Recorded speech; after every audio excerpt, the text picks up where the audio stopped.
सतसंग समझा दास मलोक, रही ना धर्म दास मैं चूक। सतसंग समझा दास मलोक, रही ना धर्म दास मैं चूक।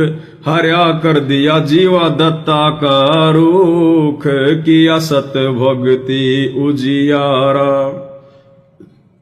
है सतसंग मोक्ष की धारा, कोई समझ राम का प्यारा। सत्संग समझा दास मलूक, मलूक दास जी ने सत्संग समझा। कथा बताते हैं गुरु जी, एक समय कबीर परमात्मा सतगुरु रामपाल जी अपने भगत के वहां पर सत्संग कर रहे थे और वो कड़ा प्रसाद बनाया जा रहा था, हलवा। और मलूक दास जी चौधरी थे गांव के। मलूक दास जी का तो सुबह सुबह खेतों की तरफ जाना हुआ और उधर से भक्तों का हलवा प्रसाद बनाना हुआ। और गुरुदेव ने बताया कि घी की महक, हलवे की महक बड़ी प्यारी होती है, दूर दूर तक जाती है। मलूक दास जी ने एक दिन देखा, 2 दिन देखा, यो क्या चक्कर है सुबह सुबह यहां पर। तो किसी ने बताया कि ऐसे ऐसे जी एक मस्टंडा, एक ठग आ रहा है इनका गुरु, और बढ़िया खाता है, बढ़िया पीता है, बढ़िया मौज हो रही है। तो मलूक दास जी गए और परमात्मा से वाद विवाद करने लगे। बोले महाराज जी, बोले आप खाओ कमाओ, बोले मेहनत करो, क्यों बेचारे भोले भाले लोगों को मूर्ख बना के अपना ये धंधा सेट कर रखा आपने, धंधा करो। तो परमात्मा ने कहा, भाई मलूक दास जी चौधरी साहब, मुझे तो परमात्मा बिना धंधा किए देता है, मुझे तो भगवान बिना धंधा किए बैठे बैठे देता है। तो मलूक दास जी कहा, क्यों भगवान मुझे क्यों नहीं देता। तो परमात्मा ने कहा कि अगर विश्वास है तो परमात्मा तुझे भी देगा। कहे कबीर सुनो भाई साधो, मैं तो हूं विश्वास में। अगर विश्वास है तो परमात्मा तुझे भी देगा। अब इसका मतलब ये नहीं कि हम सारे भगत भाई बहन विश्वास करके बैठ जाएं कि गुरु जी देगा, गुरु जी देगा। देगा परमात्मा, लेकिन हमने काम करना भी जरूरी है। कबीर धंधा करता रहे बिन धंधे धन्ना होए, वो नर भूले भूल में जो धंधे द्यावत नाए। वो परमात्मा ने कोई लीला करनी थी, कोई उदाहरण पेश करना था, अपनी समर्थता दिखानी थी। बोला विश्वास कर, परमात्मा तुझे भी देगा। बोला नहीं दिया तो बोला बोल फिर क्या करेगा। तो परमात्मा ने कहा कि जो आप कहोगे। बोला मेरा मजदूर बनना पड़ेगा। परमात्मा ने कहा कि मंजूर है। और अगर दे दिया तो बोला मैं तेरा पक्का चेला बन जाऊंगा। बोला अपने वचन पे रहना। बोले वचन पे रहूंगा। अब मलूक दास जी ने जानबूझकर दूसरे दिन सुबह सुबह अपने खेतों से भी आगे जंगल में चला गया कि देखता हूं भगवान कैसे देगा, और बिना खाना खाए चला गया शर्त जीतने के लिए कि जीतूंगा तो बढ़िया नौकर मिलेगा, खेतों में काम करेगा। और जंगल में जाके अंदर गहरा और एक बहुत ऊंचे पेड़ के ऊपर जाके बैठ गया कि यहां मुझे कौन खाना खिलाएगा। अब मालिक तो मालिक, परमात्मा तो परमात्मा, एक सेकंड में ना जाने परमात्मा क्या लीला कर दे। अब उधर परमात्मा ने बताया कि ये जो गवाले थे, भेड़ बकरियां चराने वाले, पशु चराने वाले, वो अपना पशु वासु चराया करते थे और उनका कोई त्योहार था उस दिन। तो उन्होंने विचार किया भाई थोड़ी बहुत कोई खीर बना लो, 1-2 गाय का दूध निकाल लो और खीर बना लो। तो 2-4 की ड्यूटी लगा दी। दूध दाद निकाल के अपना वो पतीला वतीला साथ में रखा करते थे। और उन्होंने उसी पेड़ के नीचे बना के वो पत्थर का चूल्हा, गैस, और उन्होंने लकड़ी उकड़ी जलाकर खीर बनानी शुरू कर दी। बढ़िया 1-2 की ड्यूटी लग गई, बाकी अपना दूर दूर अपना वो पशु चरा रहे थे। अब खीर बिल्कुल बन के तैयार। इतने में परमात्मा ने दया करी, मालिक की सारे खेल खेलता है। उधर से डाकुओं का झुंड आ गया घोड़ों पे, और उन गवालों को पता होता था कि जब इस प्रकार की आवाज आती है तो समझो डाकू आ गए।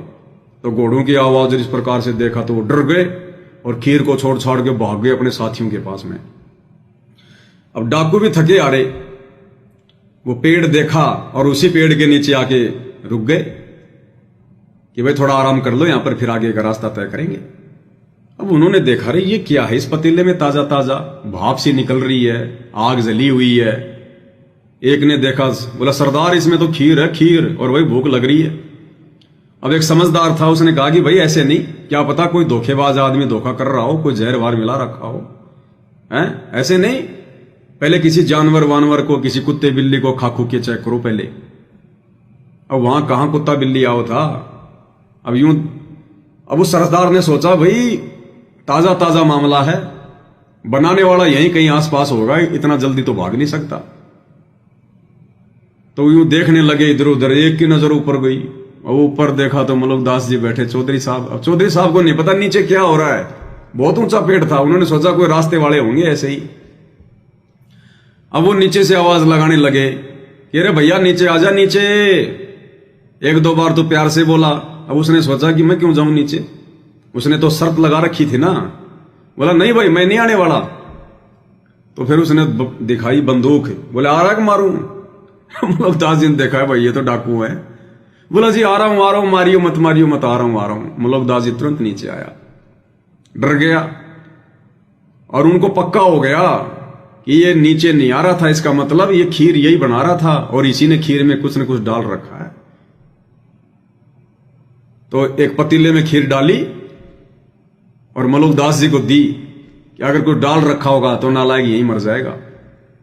अब मलुकदास जी खीर कैसे खावे, परमात्मा के साथ में शर्त लगी हुई, अगर खीर खा ली तो फिर भगवान का चेला बनना पड़ेगा। बोला नहीं मैं नहीं खाऊंगा। तो डाकू के सरदार को पक्का यकीन हो गया कि इसने जरूर इसमें कुछ मिला रखा है, अगर नहीं मिला रखा होता तो इसको खाने में क्या दिक्कत थी।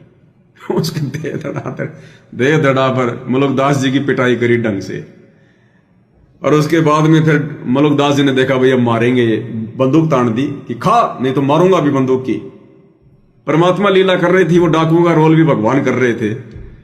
तो मलुकदास जी इतना डर गए, गुरुदेव भगवान कहते हैं उसने वो खीर खाई डरते डरते कि भाई वचन टूट गया। अब डाकुओं ने देखा कि और खिलाओ इसको, और खिलाई मलुकदास जी को, ढंग से पेट भर दिया और बोला आधी घंटा बैठा रही पर। और जब आधी घंटे के बाद में कुछ भी नहीं हुआ तो डाकुओं ने सोचा कि अब ठीक ठाक मामला है, उसको डरा धमका के भगा दिया कि भाग जाए यहां से। फिर डाकुओं ने खीर खाई नहीं खाई वो तो बात की बात है। अब मलुकदास जी तो भाई सीधा परमात्मा के चरणों में आ गया जहां पे सत्संग चल रहा था।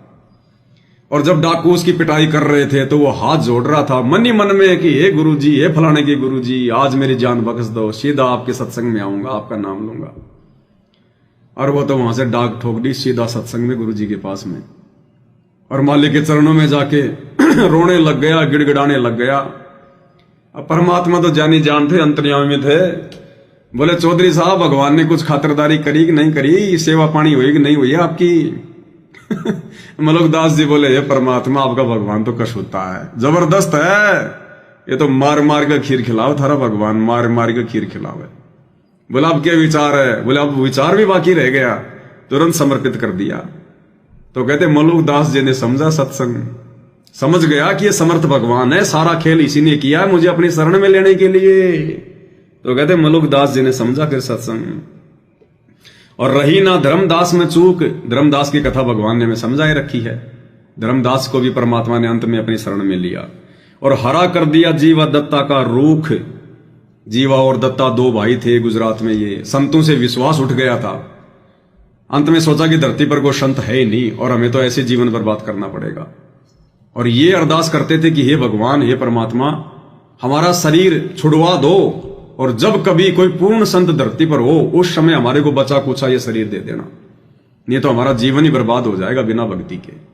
अब ऐसी आत्माओं के लिए परमात्मा आता फिर। और उन दोनों ने फिर क्या किया, संतों से विश्वास उठ गया, ज्ञान किसी के पास है नहीं। अंत में उन दोनों ने खुद की धारणा क्या कर ली, अपने घर के आंगन में एक बड़ के पेड़ की सूखी जो लकड़ी थी, टहनी थी, उसको रोप दिया, गाड़ दिया और कहा भाई अगर धरती पर कोई पूर्ण संत होगा तो उसके चरणों के चरणा अमृत इसमें डालने से अगर ये हरा भरा हो गया तो समझेंगे धरती पर कोई संत है, नहीं तो नहीं है। अब परमात्मा तो आत्माओं में धार्मिकता को बनाए रखना चाहता है, विश्वास थोड़ी टूटने देता भगवान। अब वो आत्माएं विश्वास टूटने के मोड़ पर थी।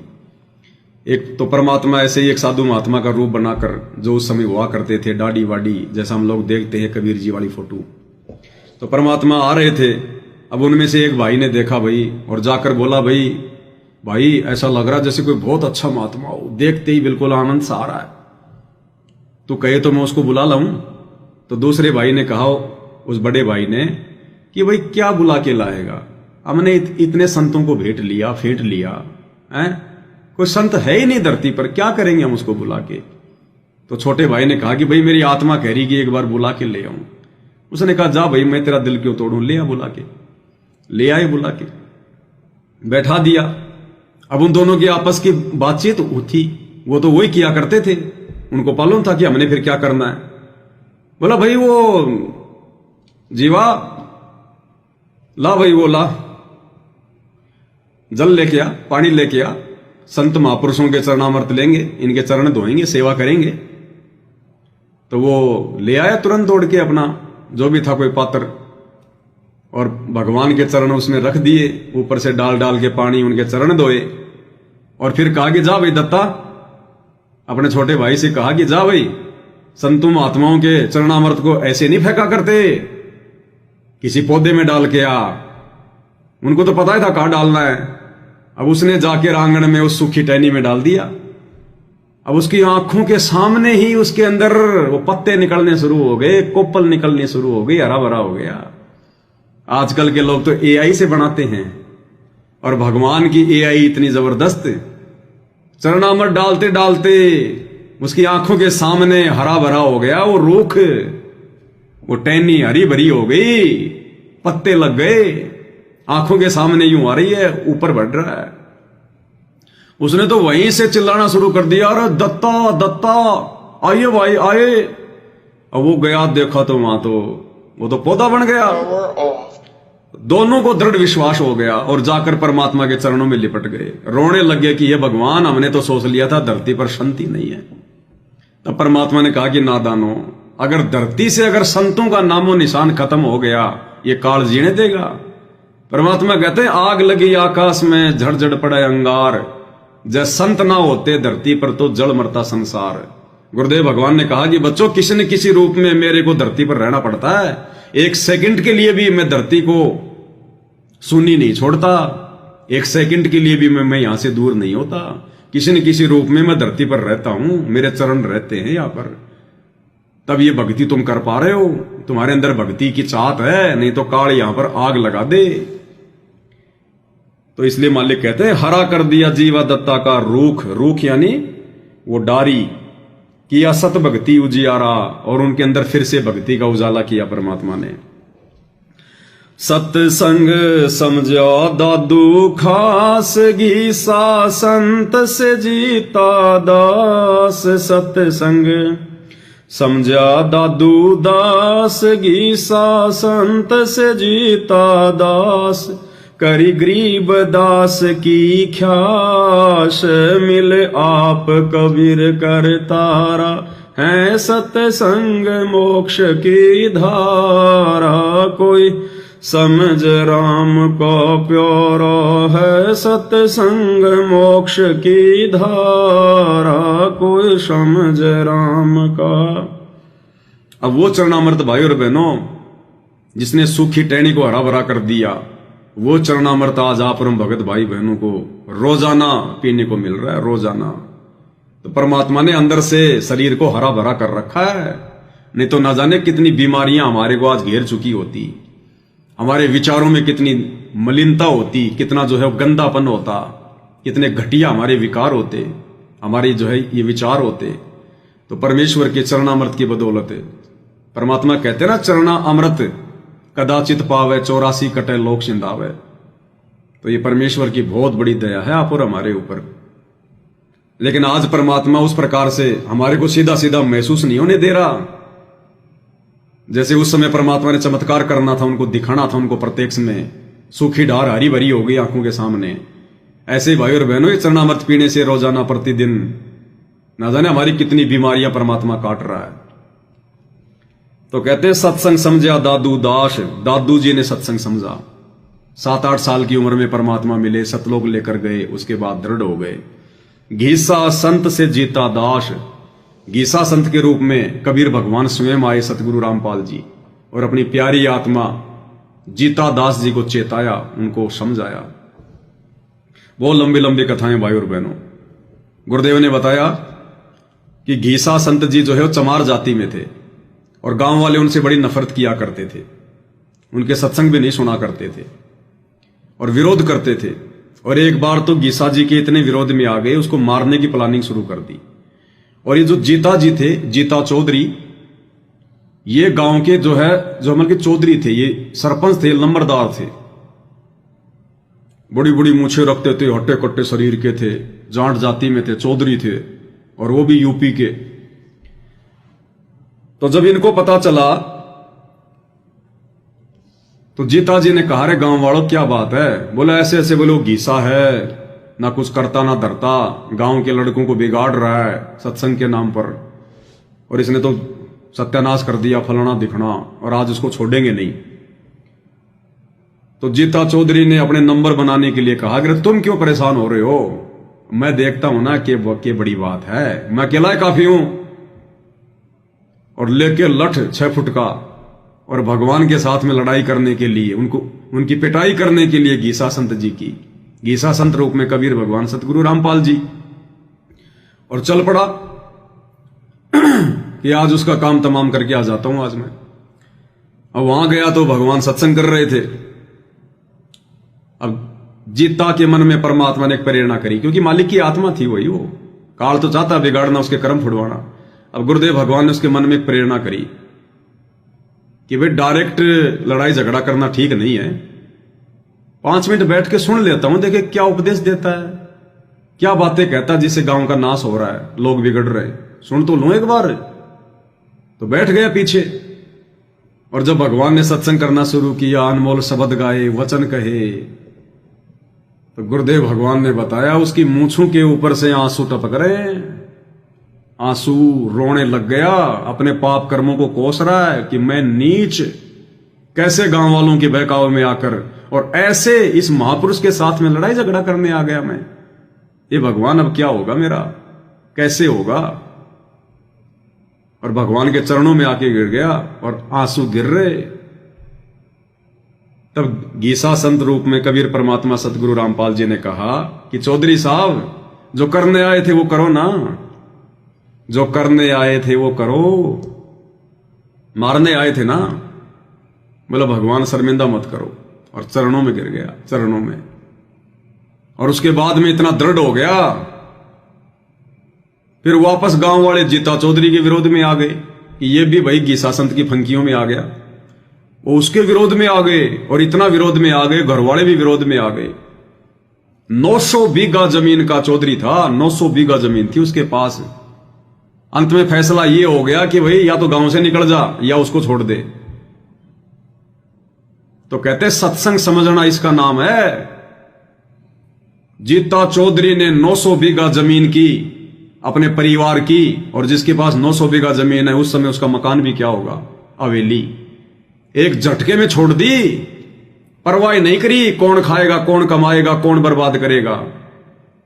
एक झटके में 900 बीघा जमीन छोड़ के, और बोला मैं तो ये चला अपने गुरु जी के चरणों में, और गीसा संत जी के चरणों में जा बैठा और भक्ति कर रहा अपनी, पीछे मुड़ के नहीं देखा। कुछ दिनों बाद में गांव वालों की दुर्गति शुरू होनी हो गई, गांव वालों की दुर्गति शुरू हो गई।